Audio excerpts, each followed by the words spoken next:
Hi friends, good morning. എല്ലാവർക്കും പുതിയൊരു വീഡിയോയിലേക്ക് സ്വാഗതം. നമ്മളിന്നൊരു മോർണിംഗ് റൊട്ടീനാണ് കാണാൻ പോകുന്നത്. അപ്പം രാവിലെ തന്നെ എഴുന്നേറ്റു, 5:45 എഴുന്നേറ്റിട്ടുണ്ടായിരുന്നേ. പിന്നെ മുടിയൊക്കെ ഒന്ന് കെട്ടി, മുടി ചെയ്യുന്നതാണ് എനിക്ക് ഏറ്റവും വലിയൊരു ടാസ്ക്. എവിടെ പോകാൻ തുടങ്ങിയാലും കെട്ടുന്ന സമയത്ത് ഓർക്കും ഇതൊക്കെ അങ്ങ് വെട്ടിക്കളഞ്ഞാൽ എന്താന്ന്.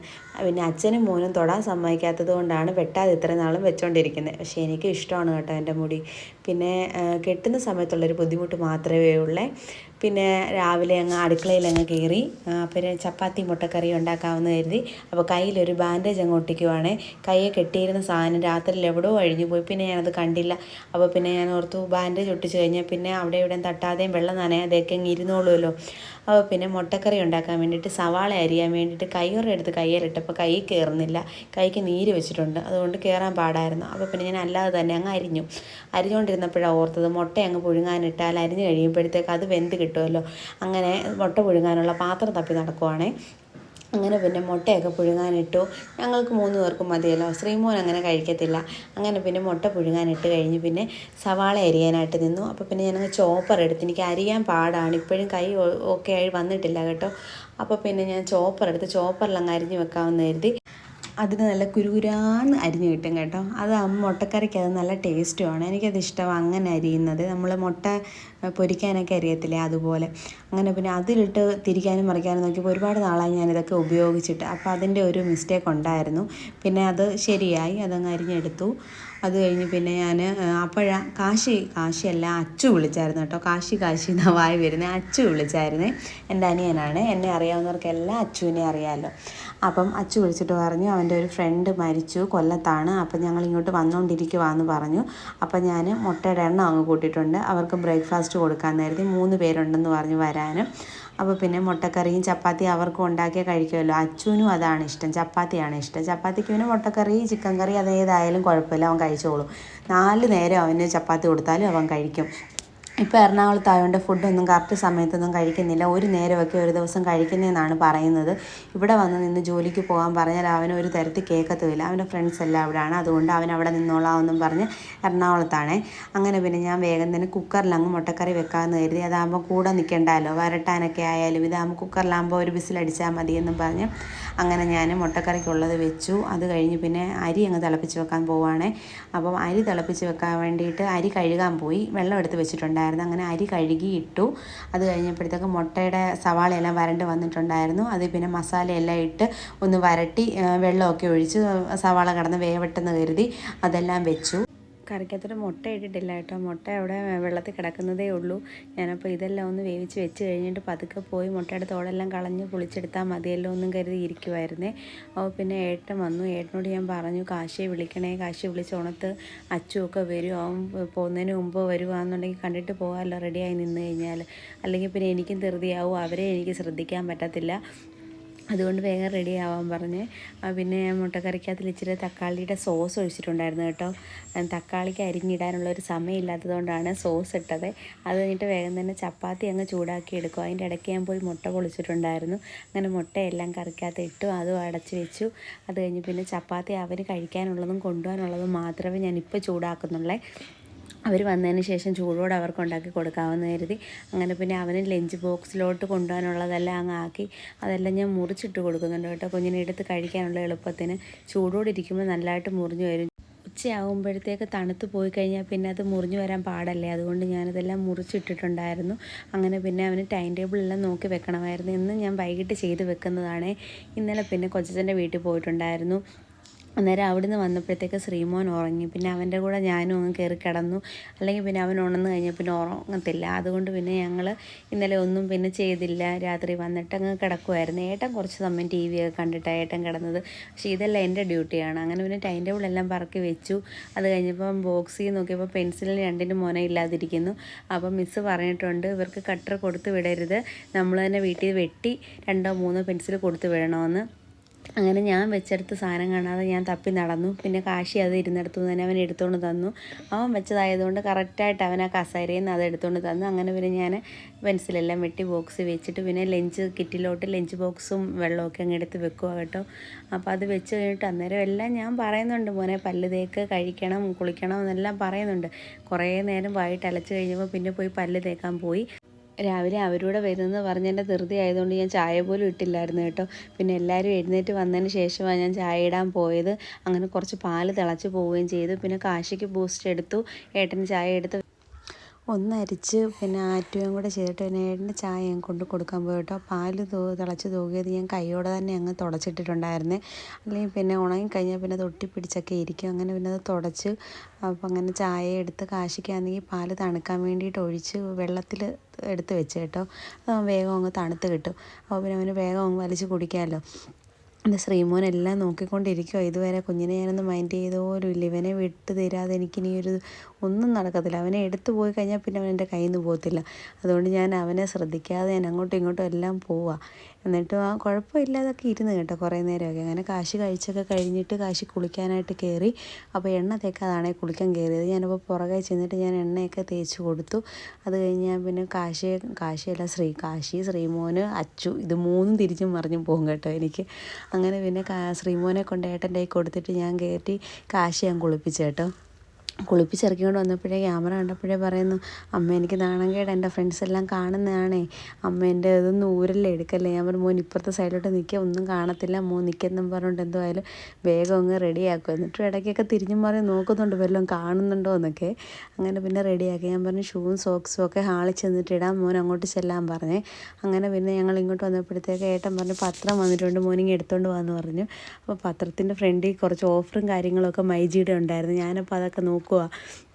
ഏട്ടനാണെങ്കിൽ ഒരു സ്പീക്കർ വാങ്ങിക്കണമെന്ന് പറയാൻ തുടങ്ങിയിട്ട് കുറേ ദിവസമായിരുന്നു. അങ്ങനെ ഞാൻ സ്പീക്കറിന് ഓഫർ ഉണ്ടോ എന്നാണ് നോക്കിയത്. അപ്പോഴത്തേക്ക് ഒരു ഓട്ടോ വന്ന് നിൽക്കുന്നത് കേട്ടു. അപ്പോഴാ അച്ചുവും കൂട്ടുകാരൊക്കെ വന്നായിരുന്നേ. സച്ചു, പ്രശാന്ത്, അച്ചു ഇവർ 3 പേരുമാണേ വന്നത്. തലയിൽ കൈ വെച്ചുകൊണ്ടിരിക്കുന്നതാണ് എൻ്റെ അനിയൻ അച്ചുവേ. അവനാണെങ്കിൽ ക്യാമറ കണ്ടതിന് ആ കൈ തലയിൽ വെച്ചുകൊണ്ട് വന്നത്. സച്ചു പറയുകയും ചെയ്തു, അയ്യോ നമ്മളിതെല്ലാം യൂട്യൂബിൽ എടുക്കുമെന്നൊക്കെ പറഞ്ഞ്. പ്രശാന്ത് അറിഞ്ഞിട്ടില്ലായിരുന്നു യൂട്യൂബ് ചാനൽ തുടങ്ങിയത്. അങ്ങനെ അവനോടും പറഞ്ഞു. അങ്ങനെ അവനും അതെല്ലാം അറിഞ്ഞു. അത് കഴിഞ്ഞ് കാശിയുടെ വണ്ടി വന്ന് അവനെ കയറ്റി വിട്ടു. അപ്പോഴത്തേക്ക് പിള്ളേരെല്ലാം ടാറ്റയൊക്കെ തന്നിട്ട് പോയിട്ടുണ്ടായിരുന്നേ. അപ്പോൾ അത് കഴിഞ്ഞ് അവനെ കയറ്റി വിട്ട് കഴിഞ്ഞപ്പോൾ തന്നെ ഞാൻ വേഗം അങ്ങ് ചപ്പാത്തി ചൂടാക്കാൻ പോയി. ഞാൻ പറഞ്ഞു നിങ്ങൾ കഴിച്ചിട്ട് പോയാൽ മതി എന്ന് പറഞ്ഞു. അവർ പോയിട്ട് വന്നിട്ട് കഴിക്കാമെന്ന് പറഞ്ഞതാണ്. അപ്പോൾ ഏട്ടനും പറഞ്ഞു പോയിട്ട് ഇനി എപ്പോൾ വരുമെന്ന് അറിയത്തില്ലല്ലോ. അങ്ങനെ പിന്നെ ഞാൻ വേഗം തന്നെ ചപ്പാത്തിയും ചൂടാക്കി കഴിക്കാനെല്ലാം അങ്ങ് എടുത്ത് കൊടുത്തു. കഴിച്ചോളാൻ പറഞ്ഞു. അപ്പോൾ പിന്നെ ഏട്ടനും കൂടെ നിന്ന് വെള്ളമൊക്കെ എടുക്കാനും ഗ്ലാസ്സൊക്കെ കഴുകാനും എടുക്കാനും ഒക്കെ എൻ്റെ കൂടെ നിന്ന് സഹായിച്ചായിരുന്നേ. അപ്പോഴത്തേക്ക് ശ്രീമോൻ എൻ്റെ കൈ തന്നു. ഞാൻ പറഞ്ഞു ഏട്ടനും കൂടെ കഴിച്ചോ, സമയം കളയണ്ട, ഞാൻ കുഞ്ഞിനെ നോക്കുവാന്നല്ലോ, കുഴപ്പമില്ലെന്ന് പറഞ്ഞു. അങ്ങനെ പിന്നെ ഏട്ടനും കൂടെ അങ്ങ് കഴിക്കാനിരുന്നു. കഴിച്ച് കഴിഞ്ഞു. അധിക സമയമൊന്നും അവന്മാർ നിന്നില്ല കേട്ടോ. അവർ അന്നേരം തന്നെ ഇറങ്ങിയായിരുന്നു. ഒരു 10 മണിക്കായിരുന്നു ബോഡി എവിടെ നിന്ന് എടുക്കുന്നതെന്ന് പറഞ്ഞു. അങ്ങനെ പിന്നെ വേഗം ഫുഡൊക്കെ കഴിച്ചിട്ട് അവരങ്ങ് ഇറങ്ങി. ഇരുന്ന സമയത്തെല്ലാം അവർ 3 പേരും കൂടെ കാര്യങ്ങളൊക്കെ പറഞ്ഞ് ഏട്ടനും ഓരോന്നെല്ലാം ചോദിക്കുന്നു എടുക്കുന്നൊക്കെ ഉണ്ടായിരുന്നു. എറണാകുളത്തെ ലൈഫ് അങ്ങനെ ഉണ്ടെന്നൊക്കെ. അങ്ങനെ പിന്നെ അവർ ഇറങ്ങി. അപ്പം കാറും എടുത്തുകൊണ്ട് പോകാൻ പറഞ്ഞു. അങ്ങനെ കാറിലാണ് അവർ പോയത്. കുറച്ച് ഉള്ളിലോട്ട് പോകണം അവരുടെ വീട്ടിലോട്ട്. അങ്ങനെ പിന്നെ അവർ പോയി കഴിഞ്ഞ ഉടനെ തന്നെ ഞാൻ പിന്നെ പാത്രമൊക്കെ അങ്ങ് എടുത്ത് കഴുകാൻ വെച്ചു. പിന്നെ ഞാനും കഴിച്ചു കേട്ടോ. എന്നിട്ട് ശ്രീമോനെ കുളിപ്പിച്ച് ഉറക്കിയതിന് ശേഷം ഞാൻ പിന്നെ എല്ലാം അരിയാനും പറക്കാനുമായിട്ട് നിന്ന്. അവർ ഉച്ചയ്ക്ക് കഴിക്കാനുണ്ടല്ലോ. അപ്പോൾ അച്ചുവിനാണെങ്കിൽ ഉരുളക്കിഴങ്ങ് മെഴുക്കുവരട്ടിയും ചമ്മന്തിയും മുട്ട പൊരിച്ചതും അതൊക്കെയാണ് അവനിഷ്ടം. അപ്പം അവിടെ എറണാകുളത്ത് അങ്ങനെയൊന്നും ഫുഡൊന്നും കിട്ടത്തില്ലല്ലോ. അതുകൊണ്ട് എനിക്കും ഇതൊക്കെ തന്നെയാണ് ഇഷ്ടം കേട്ടോ. എനിക്കും അവനുമൊക്കെ ഏകദേശം ഒന്ന് തന്നെയാണ് ഇഷ്ടം. അങ്ങനെ പിന്നെ ഞാൻ TV ഒക്കെ കണ്ടുകൊണ്ടിരുന്ന് കിഴങ്ങ് മെഴുക്കുവരട്ടി വെക്കാൻ അതെല്ലാം അരിഞ്ഞ് പറക്കി എല്ലാം വെച്ചു. അത് കഴിഞ്ഞ് മോരുകറി ഉണ്ടായിരുന്നു. പിന്നെ നെത്തോലി ഉണ്ടായിരുന്നു. അമ്മയാണെങ്കിൽ നെത്തോലി എല്ലാം വെട്ടി വൃത്തിയാക്കി തന്നിട്ടുണ്ടായിരുന്നു. അതുകൊണ്ട് പിന്നെ എനിക്ക് വലിയ പാടില്ലായിരുന്നു. ഞാൻ പിന്നെ നെത്തോലിയും വറുത്ത് മെഴുക്കുവരട്ടിയാക്കി. മോരുകറി ഉണ്ടല്ലോ, അപ്പോൾ ചിക്കൻ വാങ്ങിച്ചുകൊണ്ട് വരാമെന്ന് ഏട്ടൻ പറഞ്ഞിട്ടുണ്ടായിരുന്നു. എന്നിട്ട് 2 മനസ്സിലാണ് നിന്നത്. ചിക്കൻ വാങ്ങിച്ചുകൊണ്ട് വന്നിട്ട് എനിക്ക് സവാളയൊന്നും അരിയാൻ പറ്റിയില്ലെങ്കിൽ എന്തോ ചെയ്യും, ശ്രീമോൻ ഉണർന്നാൽ എന്തോ ചെയ്യും എന്നൊക്കെയുള്ള കൺഫ്യൂഷനിൽ ഇങ്ങനെ നിൽക്കുമായിരുന്നു കേട്ടോ.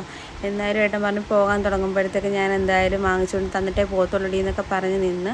അങ്ങനെ പിന്നെ ഞാൻ വേഗം തന്നെ മെഴുക്കുവരട്ടി അങ്ങ് അടുപ്പയിലാക്കി. അത് കഴിഞ്ഞപ്പോഴത്തേക്ക് നെത്തോലിയും എല്ലാം റെഡിയാക്കി അരപ്പ് പിടിക്കാൻ വേണ്ടിയിട്ട്. അതെല്ലാം അരപ്പെല്ലാം പുരട്ടി വെച്ചിട്ട് പിന്നെ കുറച്ച് ജോലിയും കൂടെയൊക്കെ ഉണ്ടായിരുന്നു. പാത്രം കഴുകലും തൂത്തുവാരലും എല്ലാം ഉണ്ടായിരുന്നു. അപ്പോൾ പിന്നെ ഇതും അങ്ങ് പുരട്ടി വെച്ചിട്ട് ബാക്കി ചെയ്യാമെന്ന് കരുതി. പിന്നെ ഇടയ്ക്കിടയ്ക്ക് നമ്മൾ മെഴുക്കുവരട്ടി ഇളക്കി കൊടുക്കുന്നുണ്ട് കേട്ടോ. അടുക്കി പിടിച്ച് കഴിഞ്ഞാൽ പണിയാവും, പക്ഷെ നല്ലതായിട്ട് മൂത്ത് വരികയും വേണം. അങ്ങനെ പിന്നെ പാത്രമൊക്കെ കഴുകാൻ വന്നു. പാത്രം എല്ലാം അങ്ങേയറ്റം തൊട്ട് ഇങ്ങേയറ്റം വരെ നിരത്തി വാരി ഇട്ടിട്ടുണ്ടായിരുന്നു. രാവിലത്തെ ധൃതിയുടെയാണ്. ഇന്ന് വരെ എൻ്റെ അടുക്കള ഇങ്ങനെ കിടക്കുന്നത് നിങ്ങൾ കണ്ടിട്ടില്ലല്ലോ. ഇന്ന് അവർ വരുന്നെന്ന് പറഞ്ഞതിൻ്റെ ഉത്സാഹത്തിൽ ഞാൻ ചാടി മറിഞ്ഞെല്ലാം ചെയ്തതിൻ്റെയാണ് അവിടെ മൊത്തം എല്ലാം കിടക്കുന്നത്. അങ്ങനെ പിന്നെ എല്ലാം എല്ലാം തേച്ച് വെച്ചു. അത് കഴിഞ്ഞിട്ട് പിന്നെ എല്ലാം കഴുകി ഇങ്ങനെ എടുക്കുവാണ്. അപ്പോൾ ഗ്ലാസ് പാത്രങ്ങളൊക്കെ വേറെ, പ്ലാസ്റ്റിക് എല്ലാം വേറെ, അങ്ങനെയൊക്കെയാണ് വിൽക്കുന്നത്. അങ്ങനെ പിന്നെ അതെല്ലാം വേഗം തന്നെ എല്ലാം വൃത്തിയാക്കി കഴിഞ്ഞ് പിന്നെ എല്ലായിടവും ഒന്ന് തുടച്ച് തൂത്തൊക്കെ ഇട്ടു. അത് പാചകത്തിൻ്റെ അവിടെ എല്ലാം വൃത്തിയാക്കി. ഡെറ്റോളാണ് ആ കുപ്പിയിലിരുന്നത്. ഡെറ്റോൾ ഒഴിച്ചാണ് ഞാൻ ഇതാക്കുന്നത്. ഈച്ചയുടെ ശല്യം ഭയങ്കരമായിട്ടുണ്ട്. അപ്പോൾ പിന്നെ അത് ക്ലീൻ ആയിക്കൊണ്ടിരുന്നപ്പോൾ തന്നെ ഏട്ടൻ ഇറങ്ങിയിട്ടുണ്ടായിരുന്നു. പറഞ്ഞായിരുന്നു ഇറങ്ങുവാന്ന്. പിന്നെ എനിക്ക് ജോലി ആയതുകൊണ്ട് ഏട്ടൻ പിന്നെ തന്നെ ഗേറ്റൊക്കെ അടച്ചു. അല്ലെങ്കിൽ ഞാൻ ചെന്നിട്ടാണ് ഗേറ്റ് അടയ്ക്കുന്നത്. ഇന്ന് പിന്നെ ഏട്ടൻ അങ്ങ് ഗേറ്റ് അടച്ച്. ജോലി ചെയ്യാൻ ഏട്ടൻ അറിയാം, ഇന്ന് ധൃതി പിടിച്ചെല്ലാം ചെയ്യുമെന്നും അറിയാം. അങ്ങനെ പിന്നെ ഞാൻ എല്ലാം മാറ്റി. അപ്പോഴത്തേക്ക് അരപ്പ് പിടിച്ചിരുന്ന നെത്തോലി എടുത്ത് അങ്ങ് വറക്കാൻ വെച്ചു. ഫ്രൈ പാനിലാണ് ഞാൻ നെത്തോലി വറക്കാൻ വെച്ചത്. അതാകുമ്പോൾ എല്ലാം ഒരുപോലെ അങ്ങ് വറുത്ത് ഇതായി വരുമല്ലോ, മുരിഞ്ഞു വരുമല്ലോ. കുഴിയുള്ള പാത്രത്തിൽ വെച്ചാൽ ചിലത് വേവും ചിലത് വേവത്തില്ല, അങ്ങനെയൊക്കെ അങ്ങ് ആവും കേട്ടോ. അങ്ങനെ എല്ലാം ഞാൻ പൊത്തി എല്ലാം നേരെ ലെവലിൽ വെച്ചിട്ടുണ്ടായിരുന്നു. അങ്ങനെ പിന്നെ അതെല്ലാം വെച്ച് കഴിഞ്ഞപ്പോഴത്തേക്കും മീനിൻ്റെ മണം അടിച്ചിട്ടാണ് ഒരു പൂച്ച വന്നവിടെ ഇരിക്കുന്നത്. പിന്നെ എനിക്ക് തൂത്ത് വരണമായിരുന്നു. അങ്ങനെ തൂക്കാനായിട്ട് വന്നു. ഈ ശ്രീമോൻ ഉറങ്ങുന്ന സമയം കൊണ്ടാണ് ഞാനിതെല്ലാം ഒതുക്കുന്നത്. അപ്പോൾ ചിക്കൻ വാങ്ങിച്ചിട്ട് വരാമെന്നും പറഞ്ഞ് ഏട്ടൻ പോയെങ്കിലും ശ്രീമോൻ ഉണർന്നാൽ എന്തോ ചെയ്യും, എനിക്ക് സവാളയൊന്നും അരിയാൻ പറ്റത്തില്ലല്ലോ എന്നും കരുതി ഏട്ടൻ ചിക്കൻ വാങ്ങിച്ചില്ല. ഞാൻ പറഞ്ഞു ഉച്ചയാകുമ്പോഴത്തേക്ക് ബീഫോ എന്തെങ്കിലും റോസ്റ്റോ കറിയോ എന്തെങ്കിലും അവന്മാരെ വിട്ട് ഞാൻ വാങ്ങിപ്പിച്ചോളാം, എനിക്കിനി പറ്റുമെന്ന് തോന്നുന്നില്ലെന്ന് പറഞ്ഞു. അതുമാത്രമല്ല, ഞാൻ എൻ്റെ ജോലിയെല്ലാം ഒതുങ്ങി കഴിഞ്ഞപ്പോഴേ ശ്രീമോൻ ഉണർന്നിട്ടും ഉണ്ടായിരുന്നു കേട്ടോ.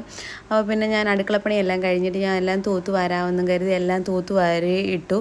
ഞാൻ അവനുള്ളപ്പം തൂക്കാൻ പോയി കഴിഞ്ഞാൽ ഞാനൊരു സൈഡിൽ നിന്ന് തൂക്കും, അവനൊരു സൈഡിൽ നിന്നെല്ലാം പറക്കിയിടും കേട്ടോ. അതുകൊണ്ട് പിന്നെ അവൻ ഉറങ്ങുന്ന സമയത്താണ് ഈ ജോലികളെല്ലാം ഒതുക്കുന്നത്. പിന്നെ എൻ്റെ സംസാരത്തിലെ കുറച്ച് പ്രശ്നങ്ങളുണ്ടെന്ന് എനിക്കറിയാം കേട്ടോ. ഇപ്പോൾ ഓൺ വോയിസ് ഇടാൻ എനിക്ക് താല്പര്യമില്ല, ഞാൻ ആദ്യത്തെ വീഡിയോ തന്നെ പറഞ്ഞല്ലോ. പിന്നെ നമുക്ക് ലോങ് വീഡിയോ ഇടുമ്പോൾ വേറൊരു ഓപ്ഷൻ ഇല്ല, നമുക്ക് വേറെ എന്ത് ചെയ്യാൻ പറ്റും. ചുമ്മാ ഒരു വീഡിയോ ഇട്ട് കഴിഞ്ഞാൽ ആരും കാണത്തില്ല. നമ്മൾ നമ്മുടെ കാര്യങ്ങൾ പറയുമ്പം ആൾക്കാർ കാണാനായാലും ഒരിതുണ്ട്. പക്ഷേ എന്തുവാ, എൻ്റെ സംസാരം ഇങ്ങനെയാണ്. എനിക്കറിയാൻ വയ്യ, ഞാൻ ഒരുപാട് സംസാരിക്കുന്ന ആളാണ്. അത് ആരോടായാലും ഇടിച്ചു കയറി സംസാരിക്കുന്ന ഒരാളാണ്. അപ്പം ഇത് കാര്യങ്ങളാണെങ്കിലും ഞാൻ ചെയ്യുന്ന കാര്യങ്ങൾ ഞാനങ്ങ് എൻ്റെ ശൈലി ഞാനങ്ങ് പറയുന്നു, അത്രയേ ഉള്ളൂ. അല്ലാതെ ഞാനിപ്പോൾ ഒരു നോട്ട് എഴുതി വെച്ച് എനിക്ക് പറയാനും ഒന്നും പറ്റത്തില്ലല്ലോ. അപ്പോൾ എൻ്റെ രീതിയാണിത്, ആ രീതി ഞാനങ്ങ് പറയുന്നതാണ്. ഒരുപാട് തെറ്റുകളും കുറ്റങ്ങളും ഉണ്ട്, അതെല്ലാം എല്ലാവരും ക്ഷമിക്കുക. മുന്നോട്ടുള്ള വീഡിയോസ് ഞാനെല്ലാം ബെറ്റർ ആക്കാൻ ശ്രമിക്കാം കേട്ടോ. അപ്പോഴത്തേക്ക് എൻ്റെ ജോലി കഴിഞ്ഞപ്പോഴത്തേക്ക് എൻ്റെ ശ്രീമോനോണെന്ന് വന്നിട്ടുണ്ട് കേട്ടോ.